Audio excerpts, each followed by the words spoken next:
Welcome back to Digging In, where we explore how to leave significant impact on the youth and young adults that we work hard to teach. Hi brothers and sisters, this is Neil Jepson. Thanks for joining us. I visited a class and noticed that this teacher wasn't overly nervous, certainly wasn't underprepared, but it just felt like a natural conversation. She and her students spoke back and forth, and it just reminded me that teaching is about human interaction. And if you and me can do some specific things to really help the students to feel comfortable, man, it's going to make all the difference. We teach students the doctrines and principles of the gospel as found in the scriptures and the words of the prophets. In other words, we teach students. Very first, we don't teach lessons, we teach students. And if we're teaching lessons, then we're not being as natural and as open as we could with our students. They're humans, and you and me need to interact with them like humans. As you're watching the clip that I'm about to show you from Sister Cunningham, I want you to notice how natural she is and how comfortable she is with teenagers. These are adult students, or at least near adult students, and you and me can learn from her. Look for these three things while you're watching her. Number one, don't over-prepare, but don't under-prepare either. Number two, know their names. You and me have got to know our students. Number three, have normal relationships with your students. Don't fake it. It's this moment in class where one of the students gets a little off track and just starts to be a little silly.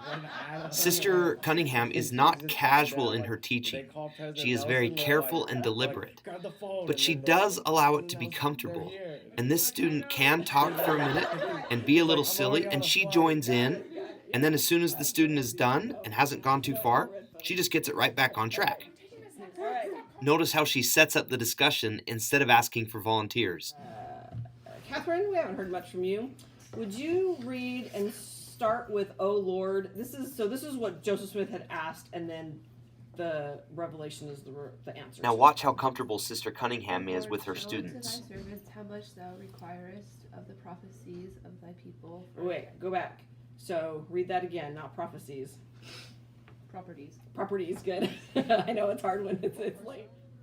Okay, did you guys pick up on that? That's kind of significant. That's kind of crazy. Yeah. Right? Interesting. Yeah. It's wasn't really required as it's on your own will. Not that it wasn't required, but that it wasn't specified. Did you notice that? the She's amount, comfortable enough and to it say, referred to kind hey, of all of it was required, Those that are it just living wasn't in law specified. concentration are asked to basically- There's just this flow between her and the students that just comes so naturally.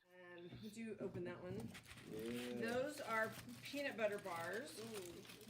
Here's an object lesson that Sister Cunningham has planned to engage the students in a meaningful way. They're having fun and they're learning at the same time. Pineapple's more valuable. Sister Cunningham is not casual with her teaching, but she is comfortable teaching students. There's a difference there. Watch what happens when that atmosphere exists. Important money is and how important it is to keep our covenant. So it's kind of like a training method. I think that's kind of like the same purpose with fasting.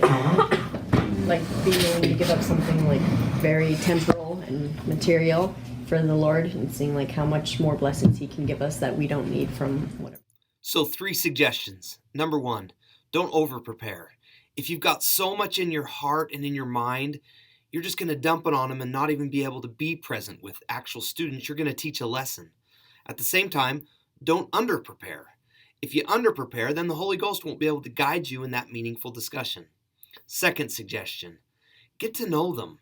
If you don't know their names, you need to know their names, and you need to know some facts about them. Number 3, if you can consider the way that you interact with other people that you feel very comfortable with, and maybe even jot down 1 or 2 ideas, then perhaps you can implement those ideas immediately into your classroom.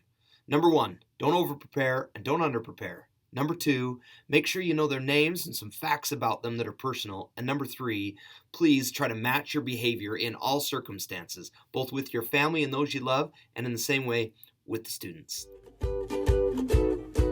Thanks, brothers and sisters, for tuning in to Digging In. We'll see you next time.